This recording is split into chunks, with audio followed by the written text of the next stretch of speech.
Tras una década en la que Roma vivió aterrorizada por los bárbaros, el general Mario tomó el poder, convirtiendo un ejército de voluntarios en la mayor fuerza de combate que el mundo había conocido.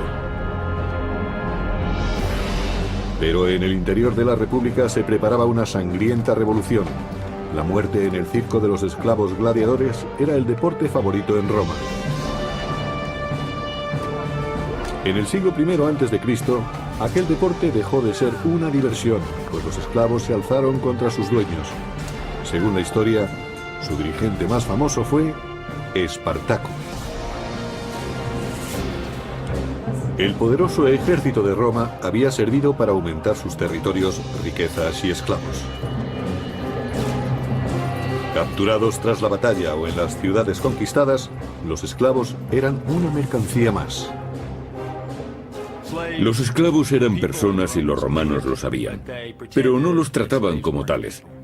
Para ellos tan solo eran herramientas con brazos que hablaban. Entre el tercer y el primer siglo a.C., la República Romana se expandió desde la Italia central y del sur hasta abarcar casi todo el Mediterráneo. El mercado de esclavos empezó a ofrecer una mercancía ávidamente comprada. En el siglo I a.C., el 30% de la población de Italia estaba formada por esclavos, una cifra aproximadamente igual a la de los esclavos que había en América del Sur en la década de 1850, donde puede que el 35% de las personas estuvieran sometidas a la esclavitud. Podían ser esclavos por nacimiento, podían ser comprados en otros países y podían ser capturados en la guerra. Había muchas formas de convertirse en esclavo y también había muchas formas de vivir como esclavo. En el primer siglo, el terrateniente Columela aconsejaba para comprar esclavos. Mi primer consejo es no escoger para agricultor un esclavo cuyo cuerpo nos agrade. En lugar de eso, debéis elegir un hombre curtido en las faenas del campo desde la niñez y que haya sido probado por la experiencia. No todos los esclavos trabajaban en el campo. Los más fuertes eran reservados para los deportes y se entrenaban para convertirse en gladiadores. Los gladiadores eran auténticos profesionales. Sus entrenadores, los lenisti, también lo eran. Como los entrenadores de fútbol actuales, se ocupaban de que sus hombres actuaran lo mejor posible. Eran alquilados para luchar en los espectáculos, o los vendían a los organizadores. Se les consideraba lo más ínfimo de la clase baja, personas cuyo cuerpo estaba a disposición de otros. Los gladiadores podían llegar a ser los mejores luchadores del espectáculo más caro del momento. A veces eran criminales condenados a luchar. Como los boxeadores actuales, su entrenamiento era muy duro. Era un deporte peligroso y al ser un espectáculo muy caro, solo peleaban 2 veces al año. La mayoría de los nombres de los gladiadores se han perdido para la historia, pero la posteridad recordará los actos de 2 de ellos, Crixus y Espartaco, un dirigente nato. Espartaco era extranjero, aunque había servido en el ejército de Roma. Pero algo ocurrió. No sabemos por qué desertó, según algunos, pero puede que fuera expulsado. De acuerdo con varios relatos, se dedicó con gran éxito a asaltar caminos. Al final fue capturado y obligado por las autoridades romanas a ser gladiador. No sabemos si fue contra su voluntad, pero lo más seguro es que odiara la profesión. Según Plutarco, historiador biógrafo del segundo siglo, Espartaco no solo poseía una gran fuerza moral y corporal, sino que era más inteligente y noble que la suerte que tuvo. Fuera cual fuese la causa que llevó a Espartaco a la esclavitud, está claro que no se resignó. Crixus, otro esclavo, compartió su suerte con él.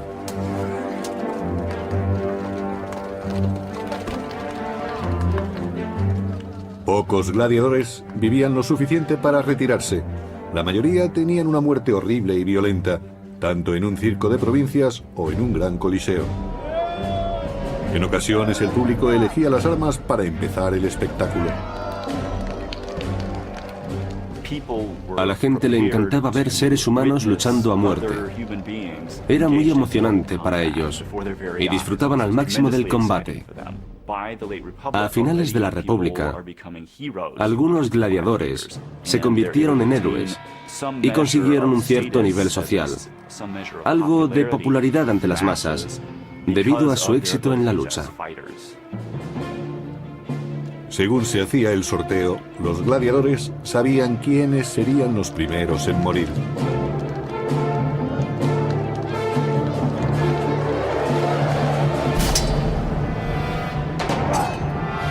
Para añadir emoción a los duelos, los gladiadores no llevaban armas equilibradas ni peleaban de la misma manera. Y según su forma de luchar, a veces su armadura no les protegía bien. Se entrenaban en el uso de sus armas particulares durante meses o años y se acercaban tanto a sus oponentes que veían el miedo en sus ojos y cómo les caía la saliva. El olor a sangre debía ser sobrecogedor, pero así se excitaba la multitud. Era el signo de que la vida de los gladiadores pendía de un hilo.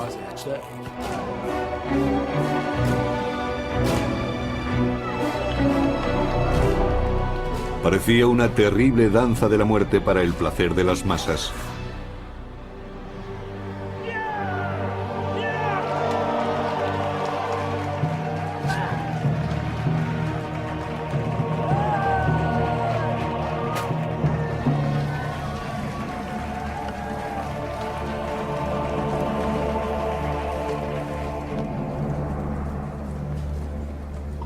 Pero en el año 73 a.C., en el Ludus, o escuela de gladiadores, un grupo de discípulos se cansó de recibir órdenes de sus guardianes. Decidieron que si tenían que morir, no sería en el circo. Maltratados y furiosos, conspiraron y aprovecharon sus artes combativas para tratar de cambiar su destino.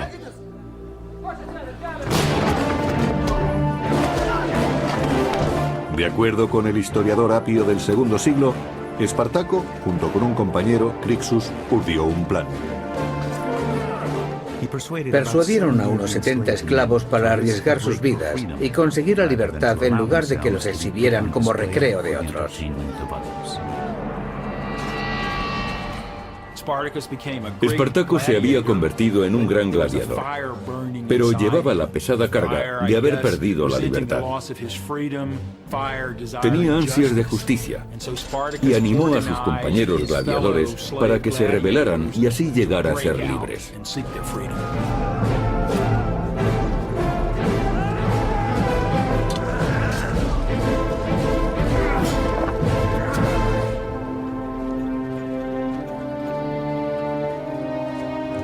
Los soldados locales temían a los rebeldes, pues los habían visto pelear en el circo.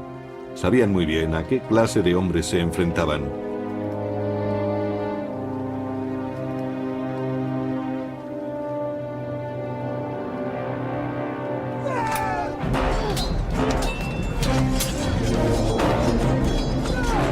De acuerdo con el historiador Plutarco del II siglo, los gladiadores repelieron a los soldados que venían desde Capua y les quitaron sus armas, más adecuadas para el combate. Estaban contentos de cambiar las armas de gladiadores que ellos consideraban poco honorables y bárbaras.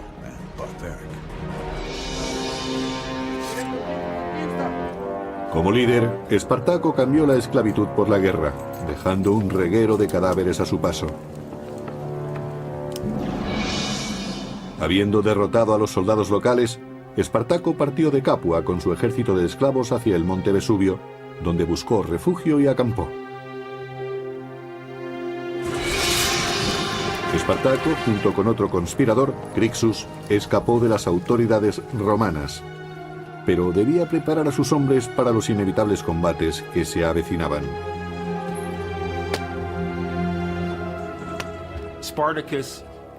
Espartaco poseía un gran atractivo e influencia personal que hacían que muchos quisieran escapar de la cárcel escuela de gladiadores para unirse a él.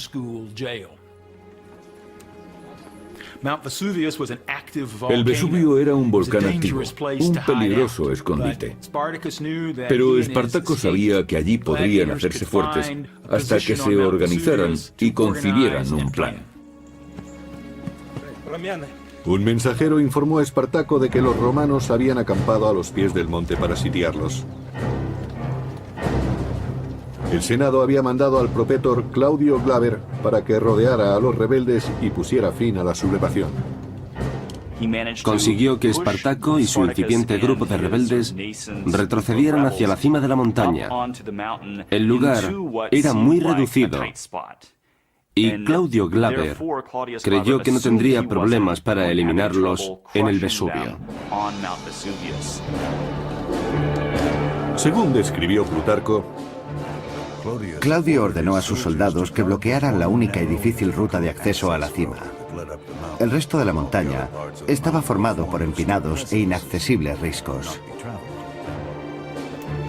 el único paso que Espartaco y los esclavos fugitivos tenían que bajar estaba bloqueado.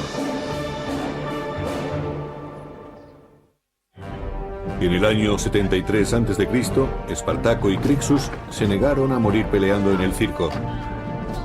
Juntos dirigieron una rebelión de esclavos, pero se encontraron junto a los proscritos acorralados por el propio Claudio en el monte Vesubio, al sur de Italia. En lo alto de la montaña, Espartaco y sus hombres prepararon un brillante plan, según cuenta Plutarco en una de sus crónicas. Los esclavos cortaron parte de las parras e hicieron escalas con ellas.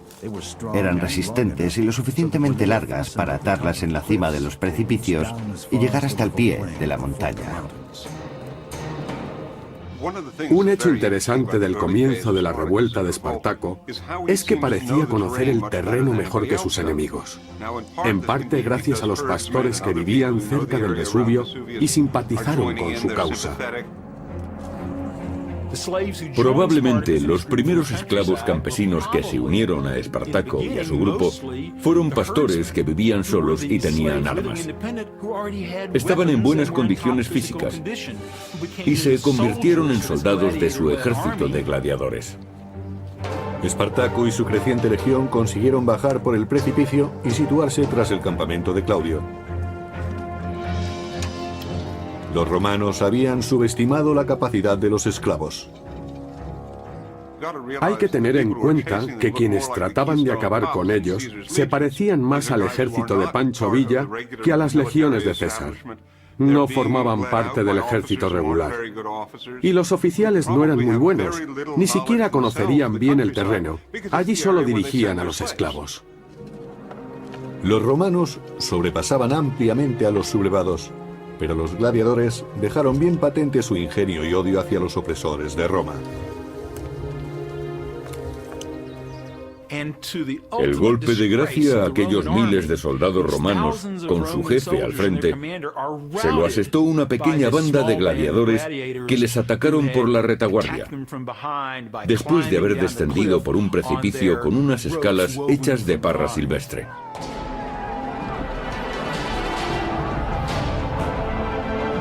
Cuenta el historiador Apio que después del éxito, el ejército de Espartaco aumentó.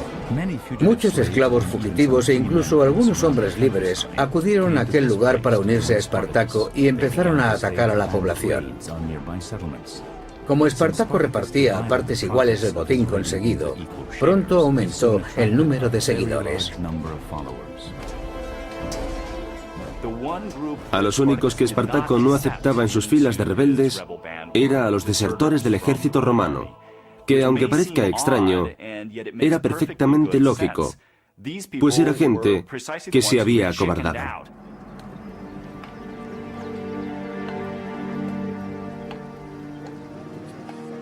De acuerdo con Florus, autor del siglo II, la llegada diaria de nuevos reclutas los convirtió en un ejército regular.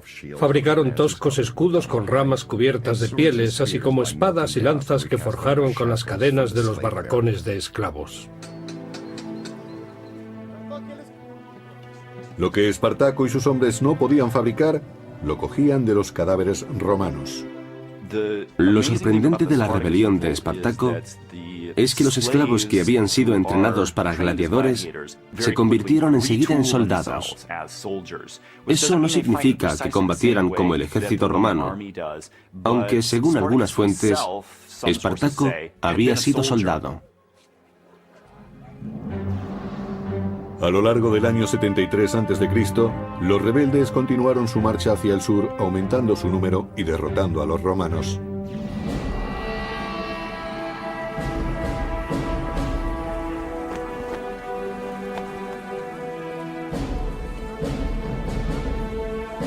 El Senado recurrió a otro magistrado para detenerlos, el pretor Publio Varinio.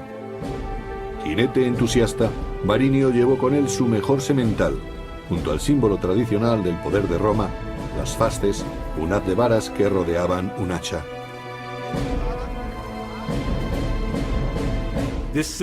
Era el símbolo del poder de los magistrados. Con él hacían cumplir la ley. Las varas para azotar a los culpados y el hacha para la pena capital. El hacha solo se ponía en las fasces cuando el pretor estaba en campaña fuera de Roma y sus tropas se regían por la ley marcial. Los símbolos no parecieron ayudar a Varinio. Los hombres de Espartaco ya habían derrotado a su adjunto al mando. No obstante, Varinio preparó a sus hombres para la siguiente batalla.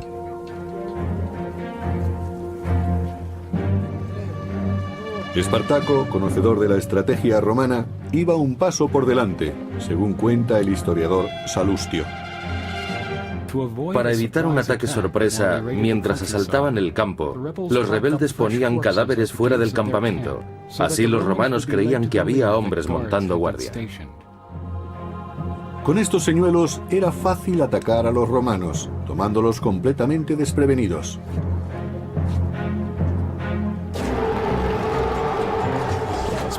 El ejército de Espartaco era temible. Lo formaban gladiadores magníficamente entrenados, con gran experiencia y sedientos de venganza. Los hombres querían libertad, pero también querían demostrar a sus dueños romanos que eran personas, no herramientas.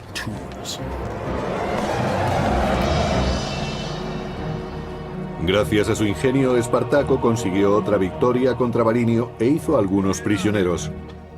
El historiador Apio del segundo siglo recuerda la humillación de Roma. Los romanos no consideraban que fuera una guerra real, sino más bien incursiones y asaltos de bandidos. Sin embargo, esos bandidos derrotaban al ejército de Roma. Espartaco capturó el caballo de Varinio, quien estuvo muy cerca de ser prisionero de los gladiadores. La victoria fue todavía más dulce cuando Espartaco se apoderó de las fasces, el gran símbolo del poder de Roma. Cuando Espartaco sorprendió a Varinio en combate y capturó no solo su caballo mientras lo montaba, sino también las fasces, asestó un tremendo golpe a la credibilidad de Varinio y al poder de Roma que las fasces simbolizaban. Espartaco se convirtió en un personaje famoso y temido. Ahora dirigía a 70.000 rebeldes, pero surgieron diferencias entre él y su amigo Crixus.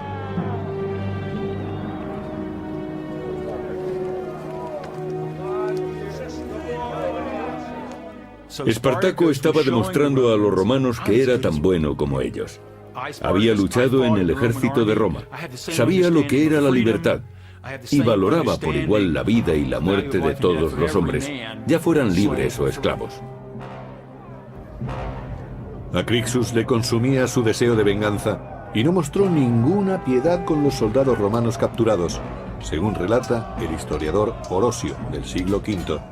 Organizaban luchas entre gladiadores con los prisioneros que habían capturado. Antes ellos habían sido el espectáculo y ahora eran los espectadores.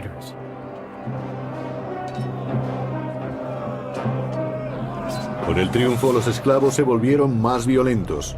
Crixus los espoleaba mientras Espartaco pedía orden. Su cohesión empezó a flaquear.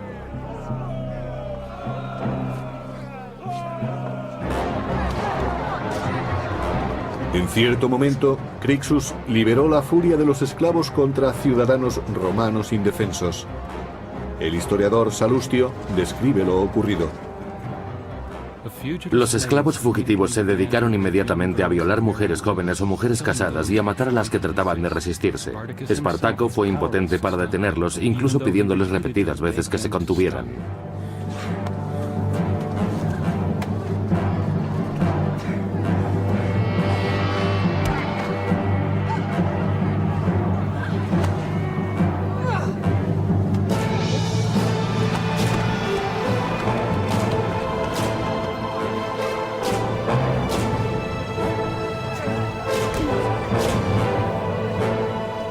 Los esclavos habían estado unidos contra Roma. Ahora empezaban a enfrentarse entre sí. Era el momento que los romanos estaban esperando. Sur de Italia, año 72 a.C. Espartaco y su ejército de rebeldes habían derrotado y humillado a los soldados romanos enviados a detenerlos. Pero su camarada Crixus quería imponer su autoridad. Se avecinaba un conflicto interno. En el improvisado campamento de los esclavos, Espartaco hacía planes para cruzar los Alpes, pero Crixus tenía otras ideas, según nos dice el historiador Salustio. Crixus y sus hombres querían ir directamente contra el enemigo para forzar una batalla frontal. Espartaco, por su parte, prefería actuar de otra manera. Crixus desafió abiertamente el liderazgo de su amigo. Algo interesante del levantamiento de Espartaco es que no parecía tener un plan preconcebido. Donde se encontrara le seguían millares de personas, pero ello implicaba ir de un lugar a otro para conseguir comida para todos. Impaciente, Crixus abandonó el campamento llevándose a un grupo de rebeldes. Espartaco se encontraba solo al mando de sus tropas.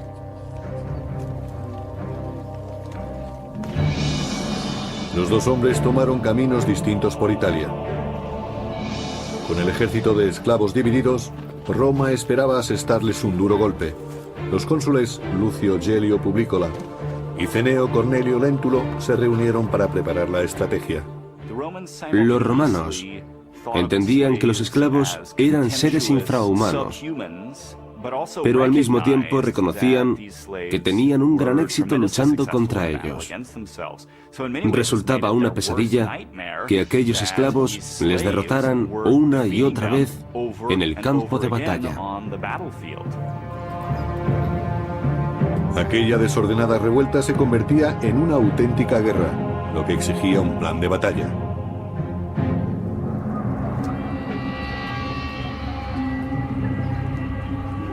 Cada pueblo en el que entraba Espartaco podía esconder una trampa. Pero a veces se encontraban un amigo, según Salustio.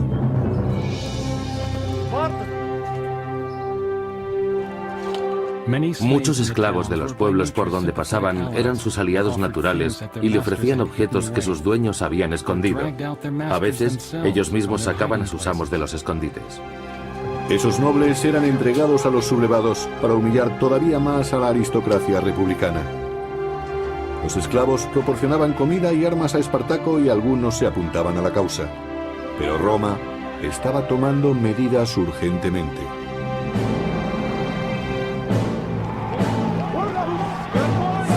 En las montañas Garganus, de la costa este de Roma, Crixus y su facción eran perseguidos por los soldados de Galio, según nos cuenta Plutarco.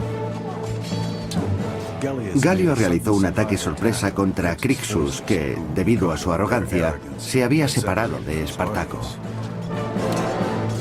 De acuerdo con el historiador Apio, Crixus tenía bajo su mando 30.000 hombres. 2/3 de ellos perecieron, incluyendo a Crixus.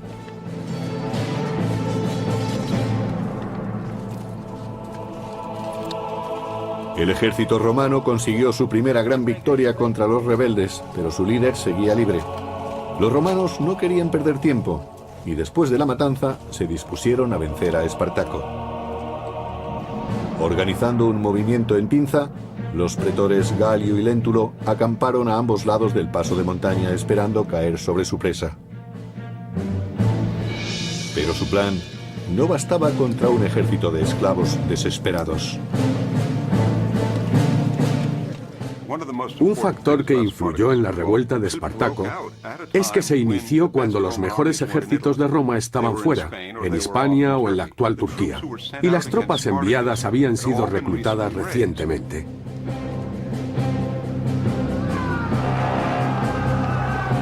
Según el historiador Apio, Espartaco atacó y derrotó una legión tras otra. Los romanos se vieron forzados a escapar con un gran desorden en el campo de batalla.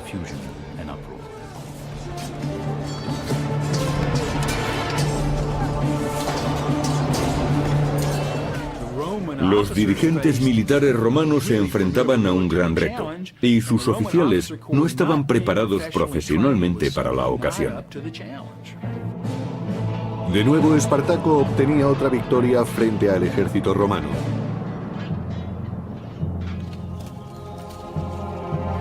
Pero no se conformó solo con el éxito. Espartaco quiso una sangrienta represalia por la muerte de Crixus y sacrificó 300 prisioneros romanos.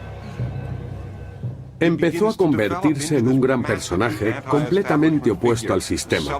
Celebraba la derrota de los magistrados romanos y ejecutaba a sus prisioneros. Empezó a destruir las propiedades de los campesinos ricos, ofreciendo una alternativa al sistema reinante y consiguiendo aumentar considerablemente sus fuerzas. Esta victoria ofreció a los hombres de Espartaco la oportunidad de salir de Italia y ser libres, pero prefirieron permanecer en el imperio que tanto detestaban. No está muy claro por qué las fuerzas de Espartaco volvieron desde el norte de Italia. Sus éxitos les habían proporcionado mucha seguridad en sí mismos, y en lugar de marcharse querían volver a sus casas y establecerse donde habían tenido su vida antes del cautiverio.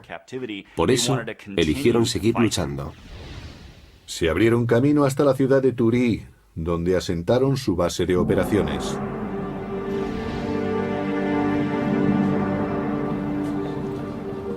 Al tercer año de la rebelión de los esclavos, Roma estaba desesperada. El Senado llamó a Marco Licinio Craso, un noble rico al que le gustaba la gloria tanto como el dinero.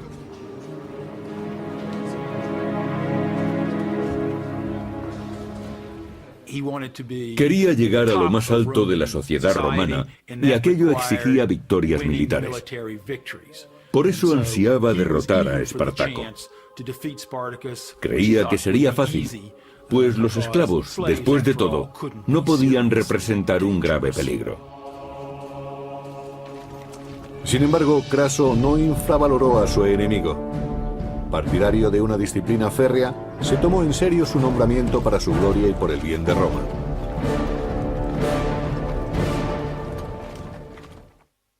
El creciente ejército de Espartaco, formado por esclavos rebeldes, estaba ahora bien organizado y parecía invencible.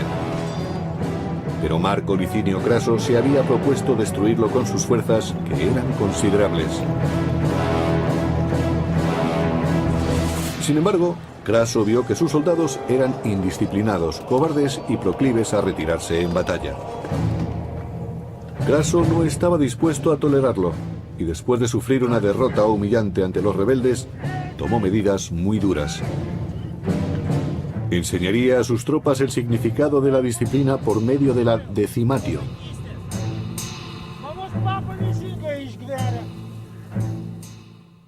La decimatio era un terrible castigo por el que se elegía, al azar, 1 de cada 10 hombres.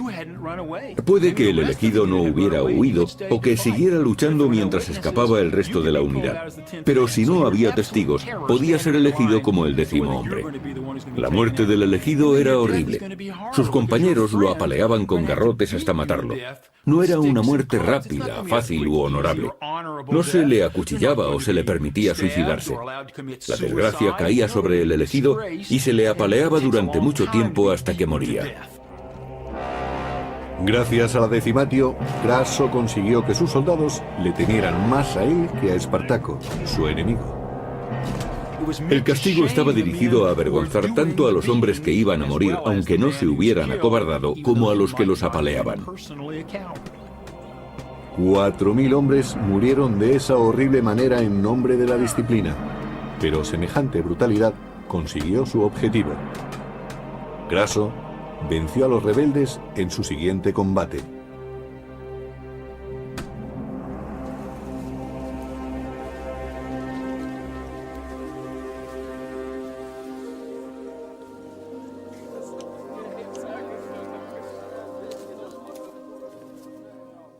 A diferencia de los anteriores oponentes de Espartaco, Craso era un soldado experimentado. Sabía entrenar y desplegar un ejército. Tenía la experiencia necesaria. Por primera vez, Espartaco se iba a enfrentar a un auténtico general romano, no a un político que dirigía un grupo sin experiencia.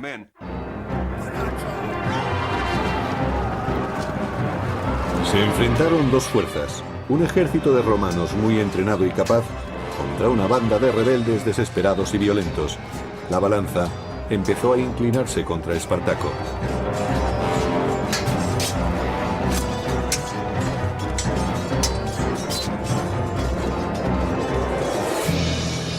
Perseguidos por el ejército de Craso, los esclavos escaparon hacia el sur, pero Espartaco ya tenía pensado su siguiente movimiento.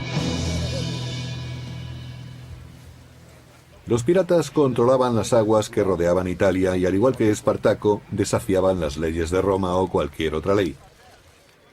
Solo les interesaba el oro y el tráfico de esclavos. Espartaco les envió mensajeros para negociar.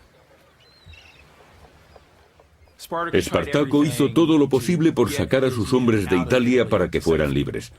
Desesperado, finalmente hizo un trato con el demonio, con los piratas cilicios. Cilicia formaba parte de lo que se conoce como Turquía en la actualidad. Esos piratas eran muy famosos por sus ataques a los barcos. También eran muy conocidos en el Mediterráneo como traficantes de esclavos. Ganaban mucho dinero capturando y vendiendo esclavos. Espartaco sabía que era muy arriesgado hacer un trato con los piratas cilicios para evacuar a sus hombres, pues corría el peligro de que los volvieran a vender como esclavos.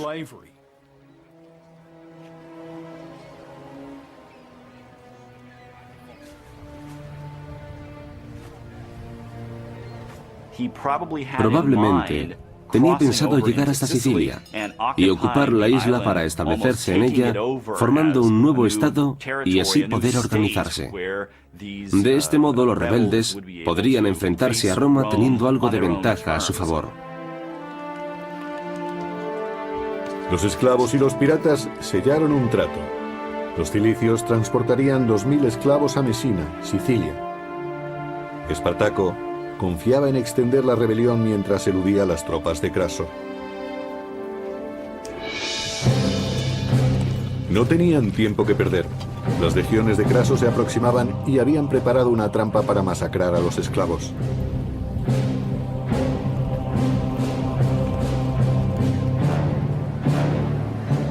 Espartaco y su ejército llegaron a la costa de Italia, pero los barcos no estaban allí.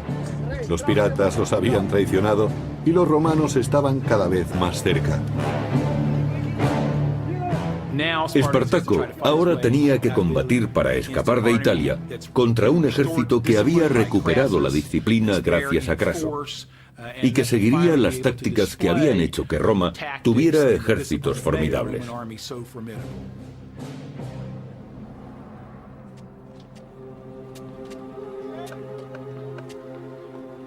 Craso actuó con inteligencia.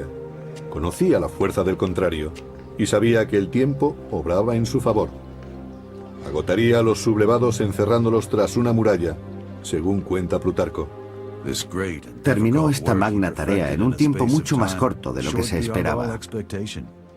Cavó una fosa de una costa a otra a lo largo de una zanja de tierra y por encima construyó una hermosa y resistente muralla.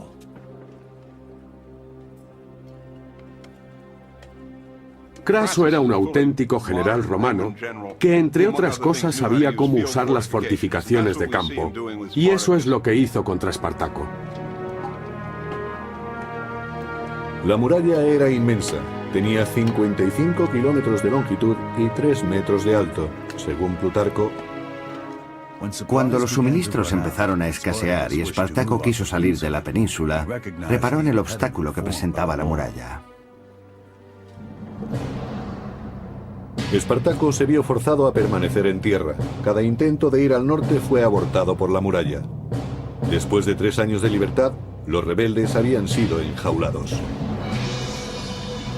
Pero el Senado, que había mandado a Craso para poner un fin rápido a la rebelión, estaba cansado de esperar resultados, según el historiador Apio.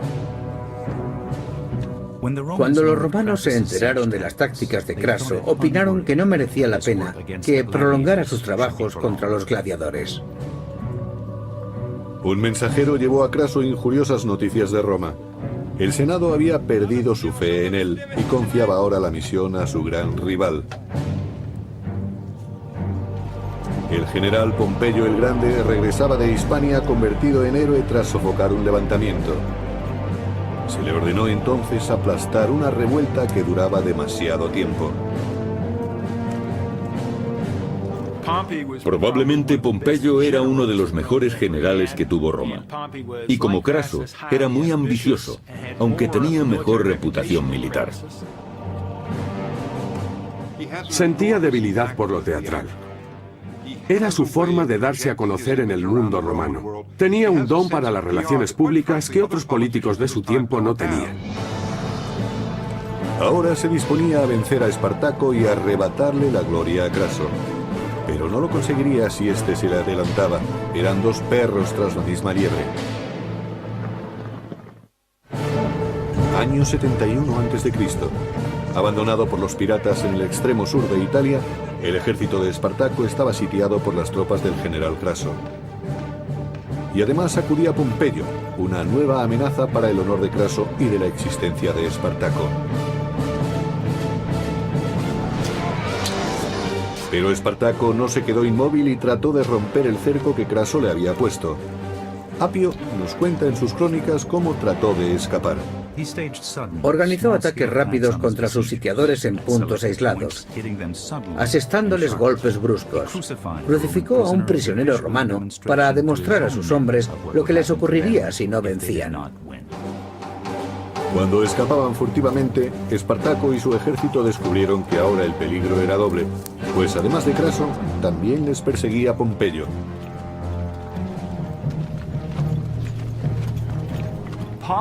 Pompeyo tenía fama de ser una persona a la que le gustaba poner el punto final. Aparecía después de un largo y duro trabajo y de esta manera se llevaba la gloria de haberlo terminado. Según se acercaba Pompeyo, Craso se ponía más nervioso por sofocar la rebelión antes de su llegada.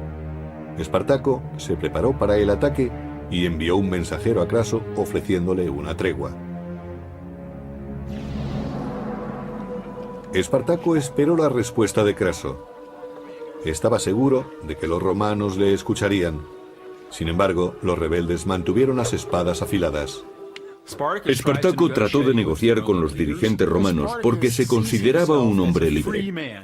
Así vivía en ese momento y dirigía su ejército como si fuera un ejército romano. Se creía merecedor del mismo honor que sus oponentes. Pero cuando volvió su mensajero quedó muy claro que los romanos no opinaban igual. Era un esclavo y un enemigo. Al fallar la negociación, llegó el día que Espartaco tanto había temido. Incluso si derrotaba a Craso en batalla, Pompeyo le seguiría a continuación. No podía retirarse y no podía rendirse. Según Plutarco, historiador del siglo II, Espartaco se vio obligado a actuar y dispuso todo su ejército en formación de combate. Cuando le trajeron su caballo, Espartaco sacó la espada y mató al animal. Dijo que si ganaba la batalla, no necesitaría el caballo, pues tendría miles de ellos a su disposición. Y si lo derrotaban, tampoco lo necesitaría. Dicho esto, desmontó y se unió a sus soldados de a pie y salió a luchar hasta el final. Craso se enfrentó a Espartaco cerca de Brundisium, en el sureste de Italia.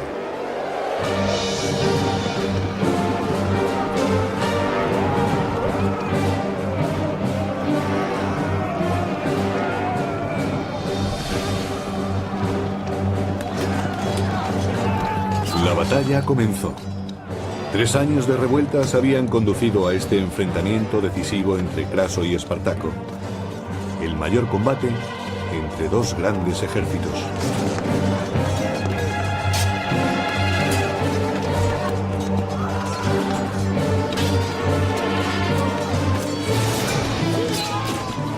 Se sabe que Espartaco estaba tan mal herido en una pierna que tuvo que luchar apoyándose en la rodilla, pero se negó a dejar de combatir.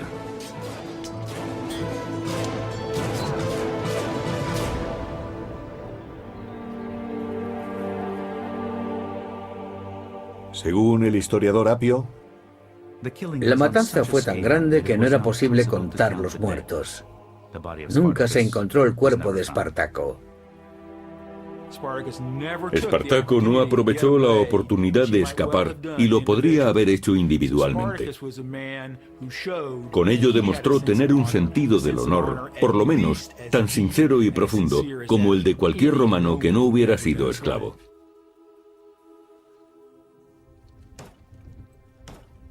Craso persiguió a los supervivientes y mató a todos los que encontró excepto a 6.000, que capturó y crucificó a lo largo de la vía principal que conducía a Roma. Fueron crucificados con una separación de 10 a 12 metros a lo largo de 200 kilómetros. Podemos imaginar el olor y la visión tan terribles que tenían los que pasaban por aquel camino. Si eran romanos, el olor les habría parecido a esclavos muertos y estarían contentos de verlos, aunque fuera de esta forma tan espantosa. Pero para los esclavos era un mensaje muy claro. Esto es lo que os espera si os rebeláis contra el poder de Roma.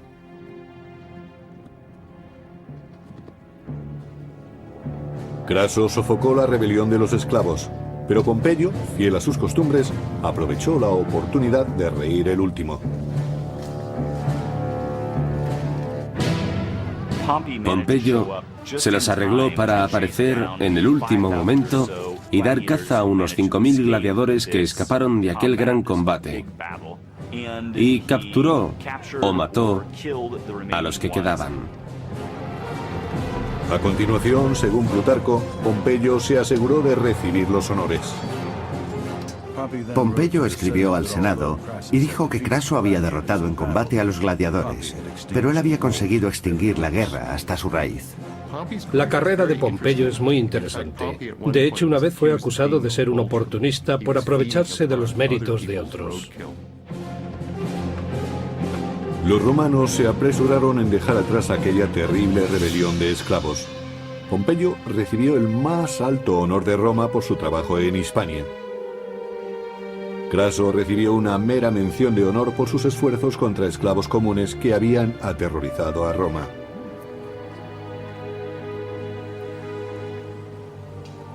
Aunque la muerte de Espartaco en el año 71 a.C. marcó el final de las rebeliones, la esclavitud siguió impulsando la economía del naciente imperio.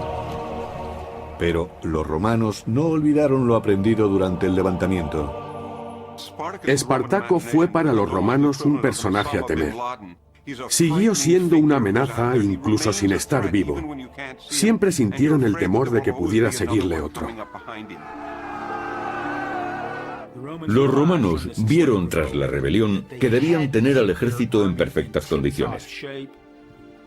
Puede que esta fuera la ocasión en que pensaron en la necesidad de disponer de un ejército profesional que los mantuviera seguros en casa y los protegiera de las invasiones.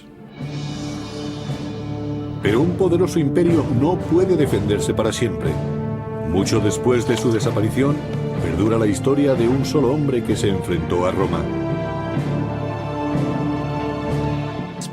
La leyenda de Espartaco ha sobrevivido hasta el presente. Ha sido un héroe para los oprimidos y pisoteados que ha perdurado hasta nuestros días. Pero mientras el imperio se mantuvo, perteneció a los poderosos.